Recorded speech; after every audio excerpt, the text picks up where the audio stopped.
About 22 years ago, I was an undergrad and a staff member on campus, and there were a group of us who came together looking for the possibility of building a women's center or having a women's center. So we met with the administration at the time, and we were given the little house on Plains Road and Alumni Avenue. Fran Cohen, who's now the Dean of Students, had the position of working with women students. She wrote a grant for about $10,000, and we got the house. We were located at the bottom of campus near where the new Convocation Center is.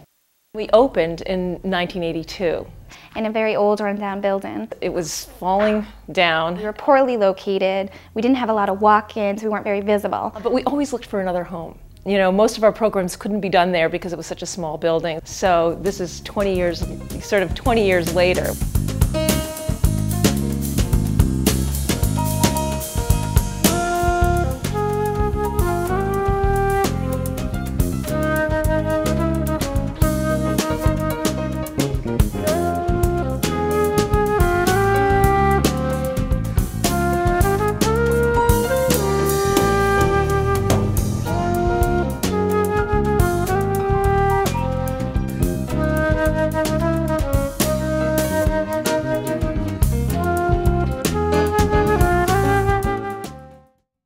There are women who are in majors where they're the only person in the class.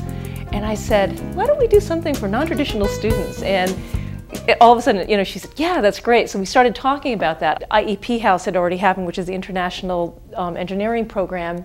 And we thought we could model something after that. The WISP program that stands for Women in Science and Technology.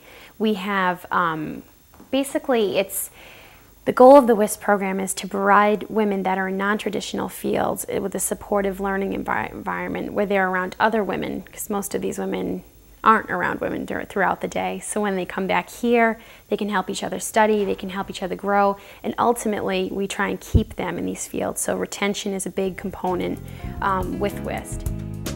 We were never appointed to this violence prevention committee, but we came together because we were concerned about sexual assault and partner violence and stalking, and we applied for a federal grant which was actually funded 2 years ago and then just got refunded. What we do is I'm in charge of education and programming on issues of violence against women. So we run training programs on domestic violence, sexual assault, stalking, and date rape drugs. And we do both educational programs. In the past 2 years, we've trained over 7,000 people on campus. We go into athletic teams, we go into all the URI 101s, we get into orientation, several classrooms, fraternities, sororities. I also supervise the Peer Advocates, which is a group of 28 undergraduate students who were interested in these topics. Most women don't identify what's happened to them as a sexual assault or domestic violence. It's sort of this bad thing that happened one night, or I was drunk and I woke up and I think I had sex, but I don't know exactly what happened. I was hanging out with somebody and I got too wasted. One of the things that I really wanted in this building was a place where somebody could go, and if they wanted to make a police statement or wanted to just see somebody in crisis, that this is the place, and that we want to get the information out that this is the place to go. We go in and we teach them that yes, that's a sexual assault. If somebody had sex with you when you were drunk, yes, that's a sexual assault. We need a place on campus where people can go, where the police will come here. So what we do is we talk to somebody about what do they need. Are they going to need long-term counseling? Do they just need to get through this crisis of what is it that happened to me? Where would I go if I needed to get a rape kit done? Where would I go if I thought about pressing charges? You can say, come with me, and you can close the door, and there's a love seat and just a chair, and it's just great. We also do counsel men.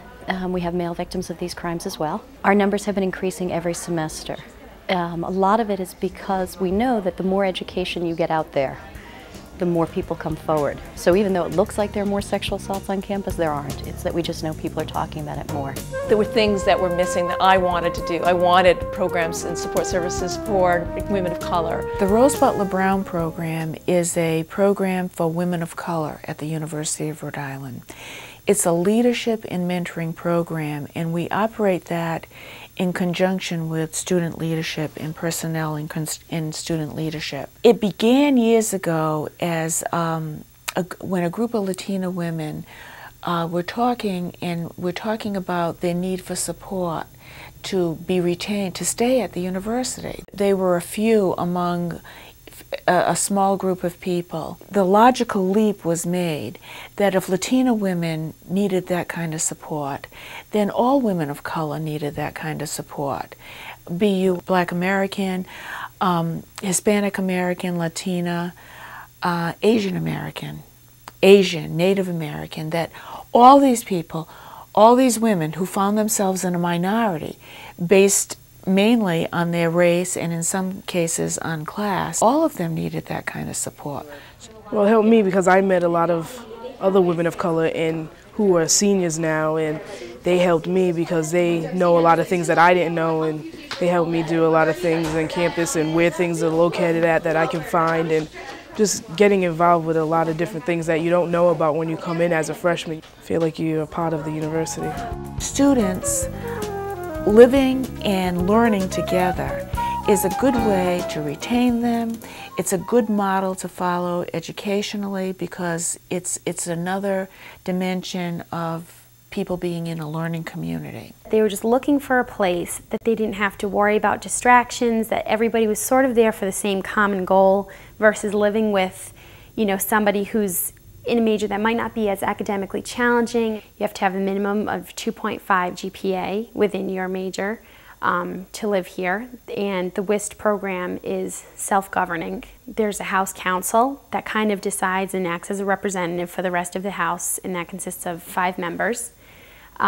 We meet with them weekly. The kinds of things they're looking forward to doing are even working with the international engineering programs, doing some, you know, connections with them. Just small things to get the group together, social functions. The house has a capacity for 34 residents, so 17 rooms. If you come here on the weekends, it's pretty quiet. It maintains and it gives them that opportunity to really excel where they, you know, academically. So I think they're really benefiting from one another. Generally, we see women in a leadership aspect coming here to participate as an intern or to come to our programs, things like that. We are trying to teach and provide opportunities to learn leadership skills, and so that mentees can become better mentors to the younger students coming in.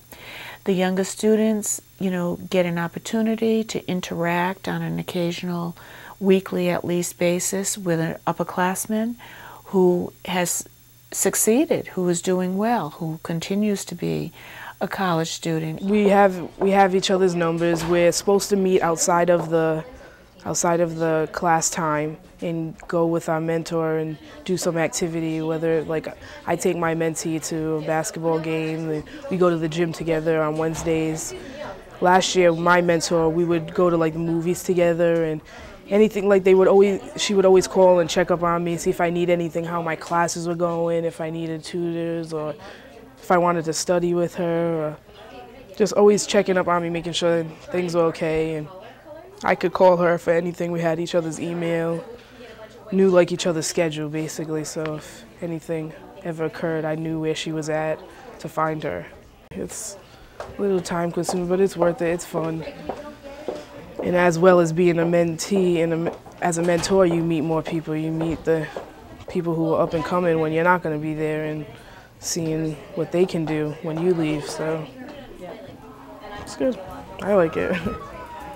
I think by September 2003, we're really going to have our systems in place, our systems in order, and we're going to be providing a really good alternative for women in science and technology to be living in on campus and in the community.